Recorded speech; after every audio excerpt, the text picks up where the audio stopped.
आज आपण या व्हिडिओमध्ये अतिशय गंभीर विषयावर बोलणार आहोत। फ्री ट्रेडिंगची सुविधा देणारे जे काही ट्रेडिंग प्लॅटफॉर्म्स आहेत ते तुमच्यासोबत काळा बाजार करतायत का? हा व्हिडिओ थोडासा मोठा होणार आहे, परंतु अतिशय महत्त्वाचा असा विषय आपण हाताळतोय, त्यामुळे हा व्हिडिओ शेवटपर्यंत नक्की बघा। झालंय असं की आजच्या डिजिटल युगामध्ये इन्व्हेस्टमेंट करणं पूर्वीपेक्षा सोपं झालंय। मोबाईल घ्यायचा, एक ॲप डाउनलोड करायचं, काही मिनिटांमध्ये तुम्ही खातं उघडता आणि लगेच शेअर मार्केटमध्ये एंट्री करता। यापूर्वीची प्रोसेस एवढी सोपी होती का? तर नाही। सध्या आपण काय करतोय तर zero brokerage, no commission, free trading अशा आकर्षक जाहिराती पाहून आपल्याला अनेकांना असं वाटतं की इन्व्हेस्टमेंट करणं बरंच कमी खर्चाचं झालेलं आहे, कमी खर्चिक झालेलं आहे। पण या चकचकणाऱ्या जाहिराती पाठीमागं एक वेगळं, अतिशय गुंतागुंतीचं आणि धोकादायक असं वास्तव आहे। गेल्या काही वर्षात जर तुम्ही बघितलं तर भारतामध्ये डिस्काउंट ब्रोकरेज प्लॅटफॉर्मची संख्या जी आहे ती वाढत चाललेली आहे। नवीन इन्व्हेस्टर्स, विशेषतः तरुण पिढी या प्लॅटफॉर्म्सकडे आकर्षित झालेली आहे। आता यामागचं कारण काय? तर ट्रेडिंगसाठी कुठलाही खर्च होत नाही, प्रक्रिया सोपी आहे, प्रॉफिट पटकन मिळतो। पण प्रश्न असा येतो की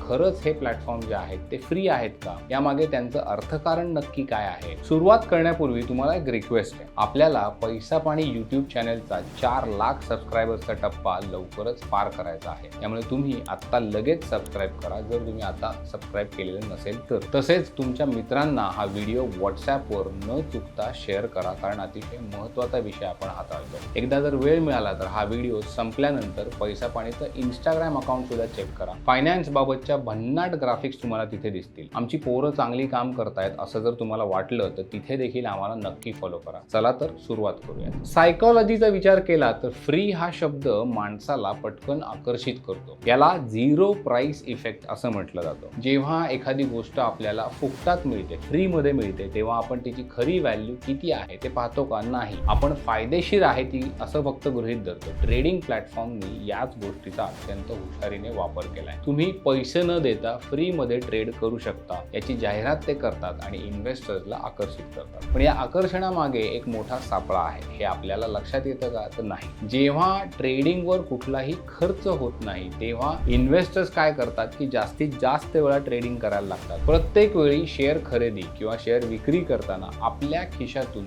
एकही रुपया खर्च होत नाहीये ही भावना त्यांच्या मनामध्ये असते। हळूहळू ट्रेडिंग करायची आपल्याला सवय लागते आणि नंतर त्याचं व्यसन लागतं। दिवसातून अनेक ट्रेड आपण करत राहतो, अनेक वेळा आपण ॲप ओपन करतो, चार्ट्स पाहतो, निर्णय आपण बदलत असतो, हे सगळं आपल्या नकळत सुरू असतं। अशा परिस्थितीमध्ये इन्व्हेस्टर्स लॉंग टर्मचा विचार करतात का? तर नाही, त्यांना पटकन प्रॉफिट पाहिजे असतो। जर तुम्ही शेअर मार्केटची साधारण आकडेवारी पाहिली तर आपल्याला या गोष्टी तुम्हाला दिसून येतील। Securities and exchange board of India म्हणजे काय? तर सेबीनं एक अभ्यास केला होता, एक अहवाल त्यांनी प्रसिद्ध केला होता। त्यानुसार डेरिव्हेटिव्ह सेगमेंटमध्ये जवळपास 90% अधिक रिटेल ट्रेडर्सला फक्त तोटा होतो। ही केवळ आकडेवारी नाही तर इन्व्हेस्टर्ससाठीचा इशारा आहे, कारण हजारो कोटी रुपयांचा तोटा हा फक्त मार्केटमधल्या चढ उतारामुळे होत नाही तर चुकीच्या निर्णयांमुळे होतो। आणि त्याला कारणीभूत कोण आहे? तर डिस्काउंट ब्रोकरेज प्लॅटफॉर्म आणि त्यावर ट्रेडिंग करणारे तुम्ही आम्ही सगळे सर्वसामान्य गुंतवणूकदार। आजचे ट्रेडिंग ॲप्स हे केवळ व्यवहार करण्याचे साधन आहेत का? तर नाही, ते एक तुम्हाला जबरदस्त असा अनुभव, एक्सपिरियन्स देतात। जेव्हा तुम्ही एखादा शेअर खरेदी करता तेव्हा काय होतं? स्क्रीनवर काहीतरी रंगीत ॲनिमेशन दिसतं, काहीतरी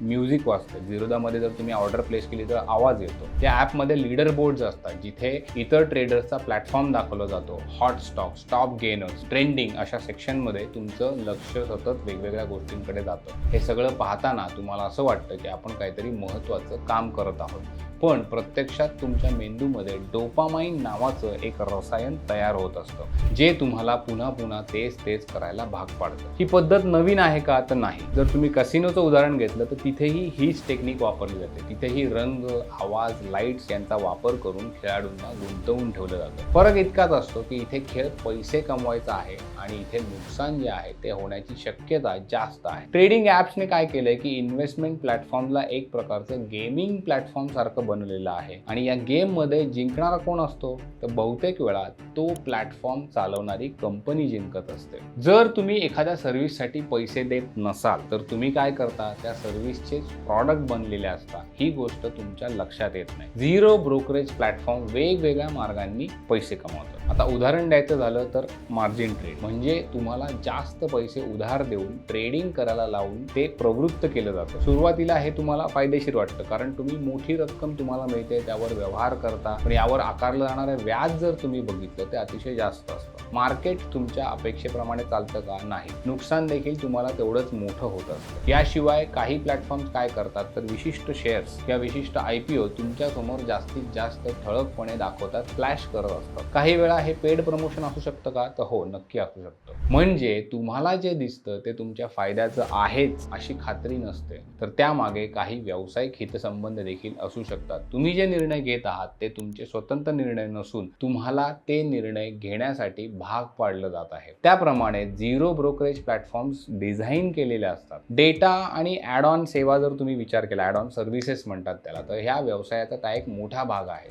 म्हणजे प्रीमियम रिपोर्ट्स तुम्हाला दिले जातात, चार्ट्स ॲडव्हान्स दिले जातात, ऑल्गो ट्रेडिंग टूल्स दिले जातात. हे सगळं तुम्हाला विकलं जातं. सुरुवातीला मोफत वाटते का सर्व्हिस? तर हो वाटते. नंतर हळूहळू त्याचा खर्च वाढत जातो. एकदा तुम्ही या सिस्टीममध्ये अडकलात की मग मात्र बाहेर पडणं तुम्हाला कठीण होतं. 2021 ते 23चा काळ आठवा. या काळामध्ये भारतामध्ये small cap, micro cap share जर बघितले तर त्यामध्ये मोठी तेजी आली होती. सोशल मीडियावर काही मीम स्टॉक्स होते, त्याची चर्चा सुरू असायची. व्हॉट्सअप ग्रुप्स तयार झाले, टेलिग्राम चॅनेल्स तयार झाले, यूट्यूबवर देखील व्हिडिओच्या माध्यमातून अनेक शेअर्सची जोरदार शिफारस केली जात होती. तुम्हालाही त्याचा अनुभव असेल. अनेक नवीन इन्व्हेस्टर्सनी अभ्यास न करता या ट्रेंडमध्ये फक्त पैसे टाकले. काहींना सुरुवातीला नफा झाला का? हो, नक्की झाला. त्यामुळे त्यांचा आत्मविश्वास वाढला का? येस, वाढला. पण जेव्हा मार्केटमध्ये घसरण झाली तेव्हा अनेक शेअर 60 ते 80% कोसळले आणि त्यावेळी अनेक इन्व्हेस्टर्सला लक्षात आलं की त्यांनी जी इन्व्हेस्टमेंट केली होती ती इन्व्हेस्टमेंट नव्हती, तर तो सट्टा लावला होता. ट्रेडिंग प्लॅटफॉर्म्स नेहमी तुम्हीच तुमच्या पैशांचे मालक आहात असा मेसेज देतात. हे ऐकायला चांगलं वाटतं का?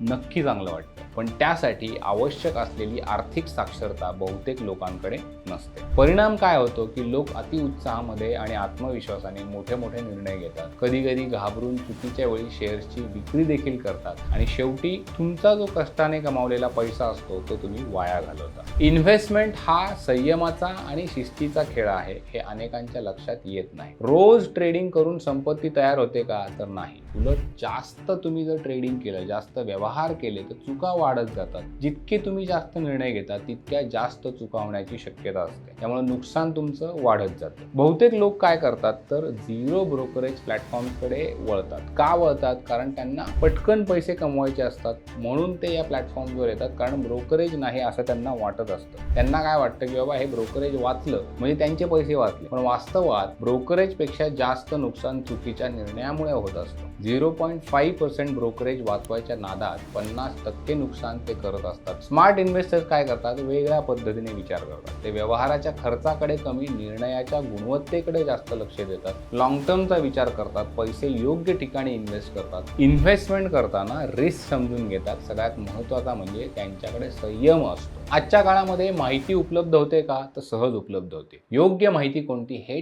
ठरवणं हे खरं कौशल्य आहे. प्रत्येक टिप, प्रत्येक व्हिडिओ, प्रत्येक ट्रेंड खराच असेल असं नाही. इन्व्हेस्टमेंट ही इतरांच्या सांगण्यावरून नाही तर ती अभ्यासावर, समजुतीवर आधारित असावी हे कायम लक्षात ठेवा. शेवटी फ्री या शब्दाचा मोह टाळणं अत्यंत महत्त्वाचं आहे. ते सगळ्यांना जमतच असं नाही, कारण आजच्या जगात काहीही फ्री नसतं. त्याची किंमत तुम्हाला कधी ना कधी मोजावी लागते आणि अनेकदा ती किंमत तुम्ही गुंतवलेल्या पैशांपेक्षा जास्त असते. प्रसिद्ध इन्व्हेस्टर चार्ली मंगर यांनी एकदा म्हटलं होतं की शेअर मार्केटमध्ये जास्त पैसा हा खरेदी विक्रीत नसतो, तर तो वाट पाहण्यामध्ये असतो. या वाक्यामध्ये इन्व्हेस्टमेंटचं सगळं तत्वज्ञान दडलेलं आहे असं म्हटलं तर वावगं ठरणार नाही. आज प्रत्येक इन्व्हेस्टर समोर दोन पर्याय आहेत. झटपट प्रॉफिट कमवायचा की सातत्यानं स्टेबल वाढ घ्यायची. ही निवड योग्य वेळी योग्य पद्धतीने केली तर आर्थिक भविष्य तुमचं सुरक्षित राहू शकतं. झिरो ब्रोकरेज हा एक सापळा आहे, त्यामुळे डोळे उघडे ठेवा, विचार करा आणि शहाणपणाने तुम्ही इन्व्हेस्टमेंट करा तर तुमचा फायदा होऊ शकेल. गेल्या आठवड्यामध्ये आम्ही एक व्हिडिओ बनवलेला आहे, त्यामध्ये SIP ची सगळी स्टोरी जी आहे ती आम्ही सांगितलेली आहे. स्क्रीनवर तुम्हाला आता तो व्हिडिओ दिसत असेल, तो नक्की क्लिक करून चेक करा, संपूर्ण व्हिडिओ पहा. पैसा पाणीला Instagram आणि YouTubeवर तुमचे भरभरून प्रेम द्या. मनापासून धन्यवाद.